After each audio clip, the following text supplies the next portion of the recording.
Hey guys, welcome to the first video on this new series. Today we're going to start with chapter 1 and we're going to take a quick look at the overview. We're going to take a look at where all of the main buttons are, and this is the first thing I want to talk about, which is the settings tab. Every single time that you open Marvelous Designer, you're going to get this, unless you check this one, of course. And the most important thing is to make sure that you have things properly set up right here. More often than not, you're going to be working with millimeters. That's like the standard fashion approach. Again, more often than not. So we're going to keep it like this, especially if you're on what's the word? the not the imperial system, but the metric system, right? Now, I personally changed my view controls to Maya just because I'm used to the Alt and the 3 clicks movement. If you want to use a different one, feel free to do that. Just keep in mind that throughout this course, we're going to be using the Maya setup. Now, I am going to check this so that we don't have to see it any other time, and I'm just going to hit OK. Now, we are using Marvelous Designer 11, which is a new revamp of the Marvelous Designer interface, and there's a couple of things that might be slightly different, especially if you haven't seen Marvelous in a long time. So, first of all, of course, we're going to have all of our menus up here, which we're going to be able to access all of the different things. So, if you ever find yourself trying to look for something down here and you can't find it, go into the menus, and more often than not, you're going to be able to find it a little bit easier. So, anything related to avatars is going to be right here. Anything related to the 3D patterns or 2D patterns, everything's going to be up here. So, every single shortcut you see here has a button up here on the panel views. On this side, we're going to get the library by default, and this is one of the cool things now. You can change this elements right here, so any of the little blocks that we have right here, we can change to something else. By default, it's set to library, 3D window, 2D pattern window, fabric, and the property editor. I personally like working this way, but we're going to be changing certain things later on. For instance, the buttonhole, stop stitch, and stuff like that. We're going to be changing things over here. And at any point, you can just click any of these buttons and you're going to pop this thing out. Now, you can have multiple windows. For instance, I don't know, let's say we want to work with the history over here, and maybe if you have it a second screen, you can bring this somewhere else. You can close this, of course. So yeah, feel free to customize. If at any point you are lost and you want to go back to the original, just here, settings and preferences, and reset to default layout. That's going to be your cue to go back to this view that we have right here. Over here, two important things. We have the general and we have the store. A store is a relatively new addition to Marvelous Designer where you can get a lot of different garments that might fit the characters that you're working for in a very fast way. Now, you're taking this course because you want to do your own garments, so probably you're not going to be using this as much. Just keep in mind that they're right here.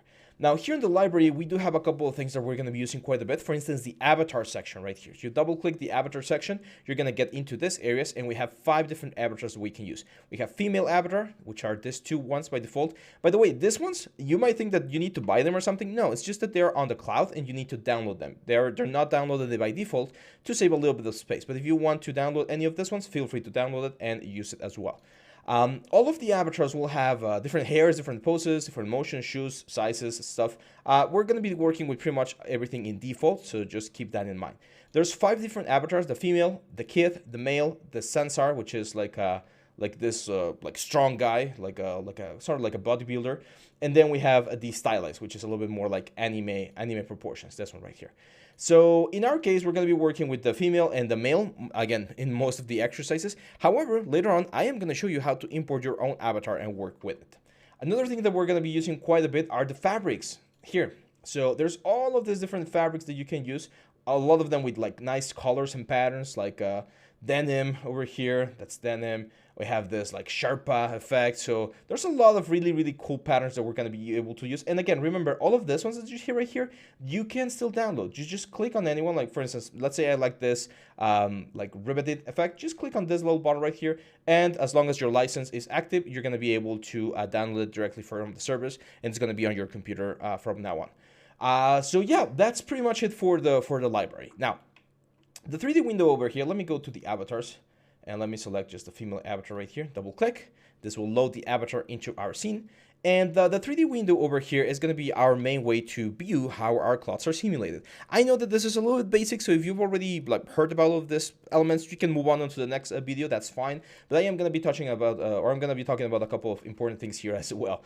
So in this 3D window, I'm going to be moving with Alt and click to rotate, Alt and middle click to pan, and finally Alt and right click to zoom. You can also use your scroll wheel, of course, to zoom in and out of the character view. Now, there's a couple of very interesting things up here, which are the different types of elements that we're going to be able to see. For instance, this one right here is whether or not we want to have like a nice render, like this render, as you can see, looks way nicer, I think, than this one. This one looks a little bit like Lamberty, and this one's not going to look as nice. So when you turn this on, you're going to get this quality render. Pretty cool. 3D garment display. Once we have 3D garments, we're going to see options here that are going to allow us to visualize other elements inside of our garments. Right now, we don't have any garment. Actually, let's add one real quick.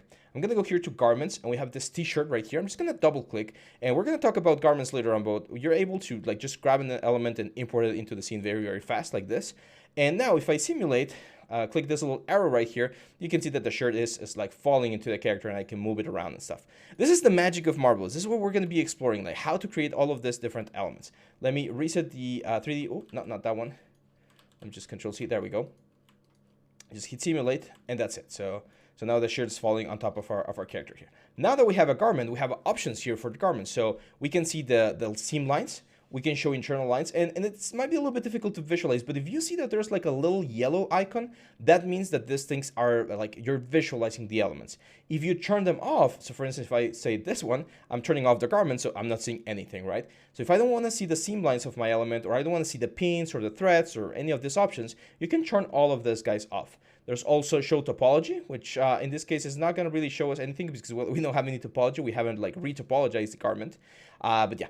Now on this one, it's about the buttons, pipings, bonds, skiffs, and trims. Those are other elements of the garments that we're going to be using. This one's a really important, the avatar section. So on the avatar section, very important, click it. If you don't click it, sometimes the mouse doesn't like register it, so you need to click it, and now you're going to be able to access it. So arrangement points are going to be really important for us. So I can just click this here. Oh.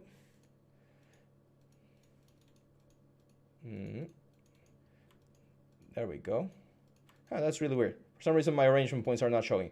We can do X-ray joints, which are going to allow me to see the bones themselves. Later on, we're going to be able to pose our character. Oh, it's because I'm simulating, of course.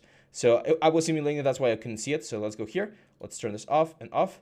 So arrangement points are arrangements or specific points that you would normally use to position certain pieces of patterns closer to your character so that you don't have to manually move things around. By the way, to manually move something, you just click on the pattern, which are these things right here. We'll talk about them very soon. And then you just click any of these arrows and move them around. Right now, these patterns are already in 3D view.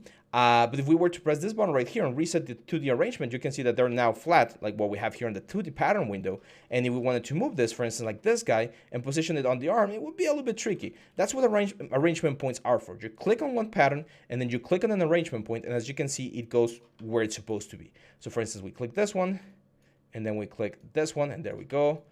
And then we click this one, and we click back here, and there we go. So it's a lot easier to find this. Now, they only work with the default avatars. When you import an avatar, I believe there is a way to create this sort of like pattern points, but this one's work a lot better with the like basic avatars that we have here. So now when we simulate, it's exactly the same thing. You can pause or start the simulation with spacebar. It's going to be one of the shortcuts that we're going to be using quite a bit, spacebar. So when you click spacebar, you're going to run the simulation, and now you can just like move things around.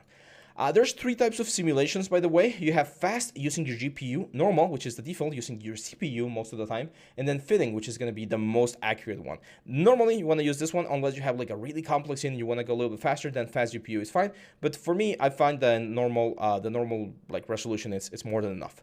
So yeah. Continuing here with the viewport things, another one that I want to show you, this one, X-ray joints. If you have like a rig character, you can actually select the joints and move them around to pose the character into different poses. And that might be also useful later on if you want to do specific clothing patterns and stuff. So yeah, that's the X-ray, oh, remember, click, X-ray joints. Avatar measurements, it'll tell you like how long or wide each part of the character is. Again, quite nice to see, but not super useful because we're going to be doing a lot of like freehand drawing over here. So just keep that in mind. We have the avatar line, that's fine, and then the fitting suit, which will be like a mannequin, right? Which again, not really necessary for us right now. Now, on the garments, this is one of the last parts of this first video. On the garments, there's a couple of things that we can do. We can change this to another like surface. Right now, we don't need that. We can do opaque surface if we want to see the transparency. We can do mesh to see the topology of the object, which you can see how it kind of like bounces up and down because you can't have both of them like selected. You can do wireframe unshaded, which is very similar to like other 3D softwares. But in this case, I just want to do like texture surface. Texture surface is usually the one that we use the most. Other than that, yeah, I mean, we have this one, which is the pressure points, which are the points that are touching our character. Useful to know where things are like hanging or like attaching to. And then this one is really cool, the strain map, which is going to show you what parts of the cloth are like relaxed, just like free flowing, and which parts have a little bit of tension. So you can see here the color range, the redder it gets, the more tension there is. Right now, there's not a lot of tension here. And this is very important, especially if you were to do this for production, like if you wanted to actually create the patterns and do cloths in the real world. If you see things are really, really pressured, that means that the character won't be able to move because it could just like snap. The stitches could snap. So usually you want to keep your gradient on the pressure points as nice as possible. Okay, so that's the pressure points. Then this is the shader for the character. If you want to see the texture character or just the mesh. And yeah, this is just the shadow and stuff. Just other basic stuff about the 3D windows that we really don't need. So that is the 3D window. Now, other things that we have here in the 3D window are all of these elements over here. We have the selection, which is going to be super useful. We're going to be using this quite a bit. Shortcut is the letter Q, very similar to Maya. And then we have all of these ones. And unfortunately, most of them do not have a shortcut. Now, yes, you can go into preferences and change that. But since there are very few tools here in Marble Designer, like what you're seeing here, that's pretty much all there is. It's just easier to click and select the ones that you want. So we have the select brush or select movement elements. We have pins. We have the reset arrangements. We have the fold arrangements. We have the fitting suit. We have the sewing tools, the topology tools, the line tools, the texture tools, button tools, zipper tools, piping tools, press tools, and measure tools. Okay, those are all of the different tools that we have here on the top. Over here, now this is a different window. This is a 2D pattern window.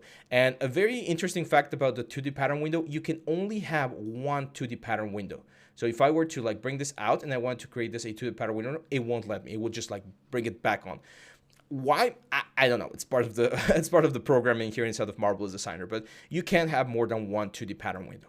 Now, the 2D pattern window, as you can see, has a shadow of your character or any object that you might import here into Marvelous Designer, and it will allow you to, of course, like measure things and make sure that they fit as nicely as possible.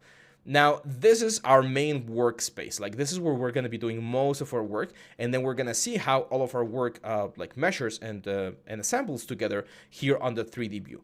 Anytime, for instance, if I go here to the rectangle tool and I create something new, anytime I add a pattern, these are called patterns, they will be added here onto the window, and we're going to be able to position them and use them and, of course, simulate them. So if I simulate this, you can see that we have this like sort of like handkerchief, and it will react to the body of the character. So we can do, of course, interesting things with that. So that's how this software works in an overall shape, right? Or in an overall way. You will be creating patterns, and then we will be making adjustments and modifications to those patterns, and then we will simulate those patterns here on the 3D window.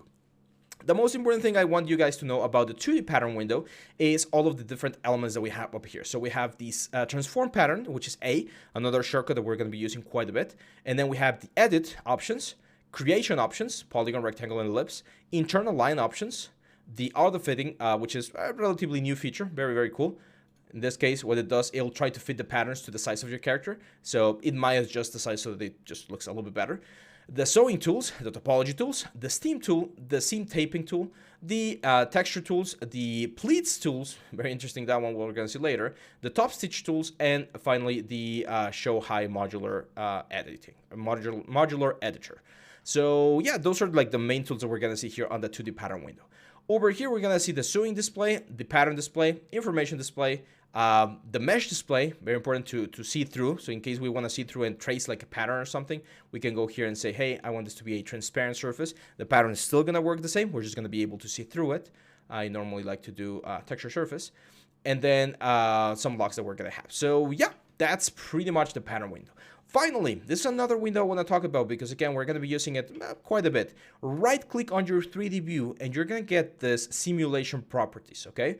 So the simulation properties, as you can see down here, are the way that this thing is being like calibrated in order to generate like all of the different effects. So right now, if I simulate, we have a certain amount of gravity, we have a certain amount of wind speed, for instance, we have a certain amount of elements on the cloud that are going to make it react in a specific way. Again, right click and simulation properties. So if you want to change the gravity, if you want to change the number of CPUs, if you want to use GPU simulation, all of that stuff is going to be turned on this side right there. So very, very important. It's kind of like hidden because you don't really see them unless you go into this right-click menu. There's a lot of right-click menus, by the way, here inside of Marble Designer.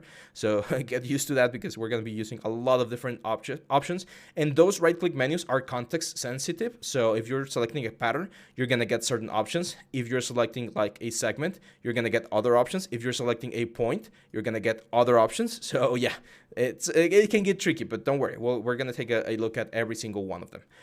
Now, finally, I want to talk about the property editors, which is when you select a pattern, the pattern will also have its own property editor. So there will be physical attributes linked to this pattern and to all the patterns, of course, based on the simulation properties we have here. So there's two ways to change your simulation: on the pattern itself and, of course, on the simulation properties right here. And yeah, I think that's pretty much it for the interface, guys. I normally work, all of my courses, we normally work on the stock like interface. We don't do any sort of like customizing or anything. So that's pretty much it for this first video. In the next one, we're going to be talking about like the basics of fabrics. We're going to talk about the important things that we need to understand about the different fabrics. So hang on tight and I'll see you back on the next one. Bye-bye.